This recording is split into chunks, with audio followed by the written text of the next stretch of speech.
Un grand merci à tous les trois d'être parmi nous. Merci Claudie, merci à Léa et à Julien aussi d'être parmi nous. Et je suis très touché, je n'avais pas pris conscience du symbole, que nous passions juste après la Fondation Mukwege. Et particulièrement touché aussi parce qu'hier, Alexandra Palt, qui était là pour la Fondation L'Oréal, a rappelé que les enjeux du changement climatique que nous allons aborder maintenant ne concernent pas que le végétal, ne concernent pas que l'atmosphère, mais aussi concernent les humains, et que quand vous avez des femmes qui sont de plus en plus loin de leur puits d'eau, qui sont obligées de traverser des champs, qui sont obligés de traverser des zones à risque, eh bien on multiplie aussi le risque de violence, le risque d'agression. Donc ces enjeux de changement climatique, comme le disait très bien tout à l'heure un intervenant de la table ronde, sont vraiment holistiques, ils concernent tous les aspects de la vie, et y compris aussi les plus vulnérables. Je me suis engagée dans tout un tas d'associations, dont pour un réveil écologique, pour essayer de faire prendre conscience aux gens de cette urgence et d'agir dessus. Parce qu'effectivement, la question environnementale, c'est pas seulement que c'est pas juste une petite grenouille en Amazonie ou un poisson quelque part dans nos fleuves, c'est surtout que en fait, c'est nous, c'est l'espèce humaine. Parce que la nature ira très bien s'il y a un changement climatique de plus 5 degrés. Juste, il va y avoir de nouvelles espèces, il va y avoir des changements, et à la fin, tout va se restructurer très bien. La vraie question, c'est est-ce que nous, on va être là à ce moment-là ? Donc la question environnementale, quand on vous parle d'arrêter de prendre la voiture ou de faire ceci ou cela ou d'avoir de vrais changements structurels au niveau étatique, c'est pas pour sauver les plantes ou n'importe quelle espèce d'animal, quoi, hein, c'est pour nous sauver nous. Donc c'est à partir de ce constat-là que moi je me suis décidée à agir parce qu'il fallait faire quelque chose et qu'on avait un poids particulier en tant qu'étudiant de jeunes écoles, de grandes écoles, parce que les dirigeants ont tendance à plus nous écouter malheureusement parce qu'ils se reconnaissent. On est un peu les gens qu'ils étaient il y a 20 ans et ce poids-là il nous sert aujourd'hui pour essayer de les convaincre d'agir. Bon, ça marche pas super bien pour l'instant. Vous avez vu que... Oui, ça commence. Oui, bah, il est temps de commencer, effectivement. Hein.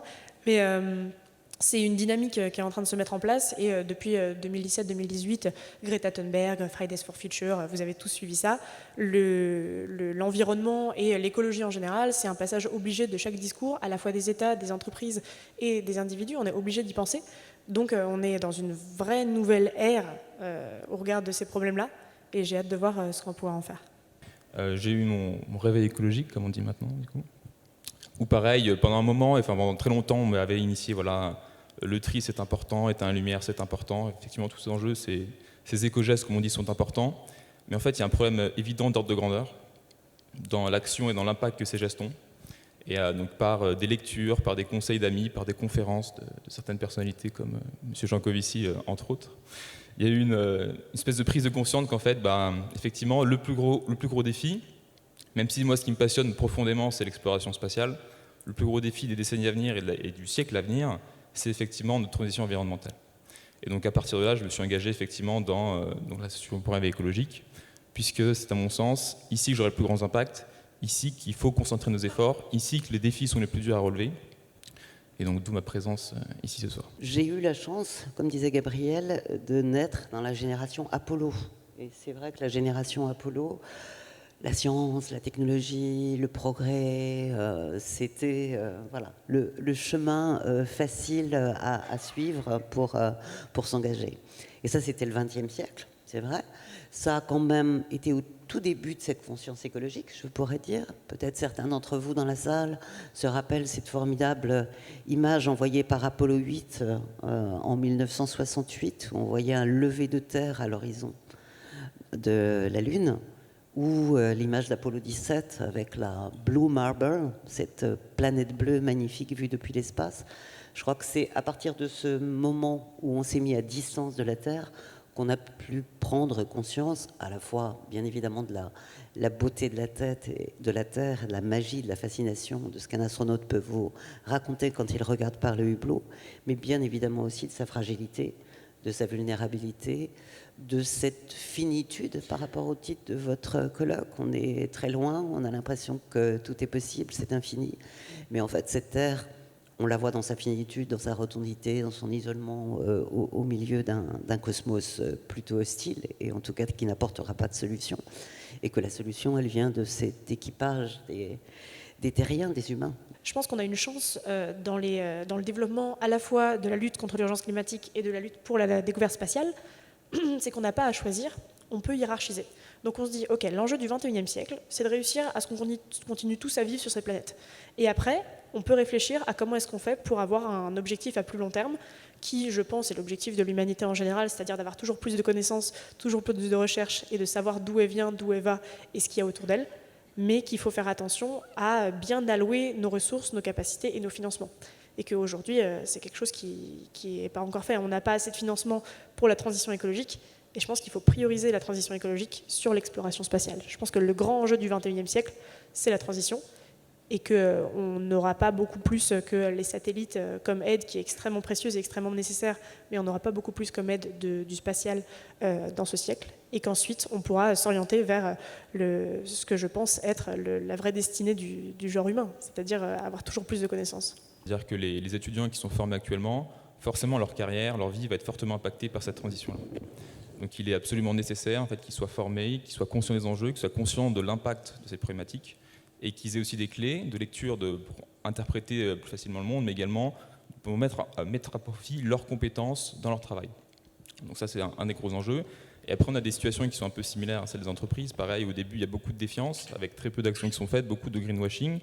Les établissements vous expliquez qu'en fait, ils ont quand même une conférence sur le sujet, donc c'est déjà pas mal, alors que bon, on pourrait être en droit d'attendre un peu plus. Il y a effectivement aussi l'effet rebond, enfin l'effet domino. Dès qu'on a des établissements qui vont commencer à bouger, ça ira sûrement plus vite pour la suite, mais au début, c'est effectivement compliqué, ça prend du temps. Donc là, 3 ans après le manifeste, les établissements qui, avec des think tanks notamment, commencent à transformer en profondeur leur maquette, mais ça reste très rare. On a fait donc dans le pôle enseignement de Point Éveil écologique ce qu'on appelle le grand baromètre, donc faire un état de l'art de la situation, où en sont les établissements, qu'est-ce qu'ils veulent faire, quels sont leurs objectifs. Et on se rend compte que parmi les répondants, qui sont déjà donc une sélection des établissements les plus ambitieux, on a seulement 15% qui veulent former l'ensemble de leurs étudiants aux enjeux de transition écologique. Donc on se rend compte que les établissements, même s'ils ont forcément des contraintes sur la formation des enseignants, et on va y revenir, sur les maquettes pédagogiques qui sont déjà chargées, ne prennent pas suffisamment conscience de l'importance du sujet.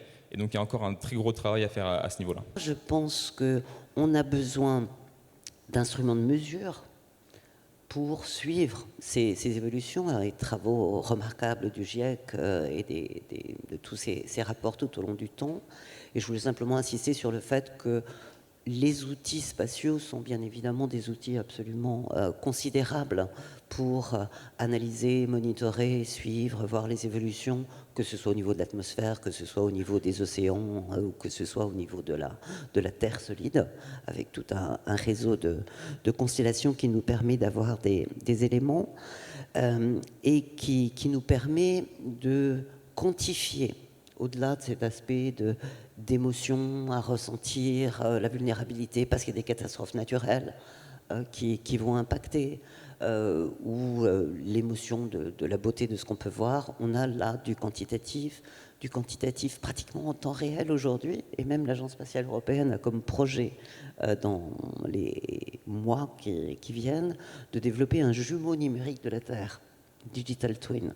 C'est-à-dire qu'avec toutes ces données qu'on pourra avoir, on va pouvoir pénétrer aussi dans le monde de la complexité que vous abordez.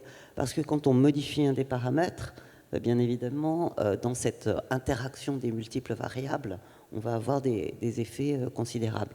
Donc je pense qu'on a besoin effectivement de ces éléments scientifiques, rationnels, quantifiés, que peuvent apporter la technologie. Ça, c'est un élément d'analyse et de compréhension. Et après, c'est vrai que vous allez l'aborder par votre engagement et l'engagement de l'entreprise.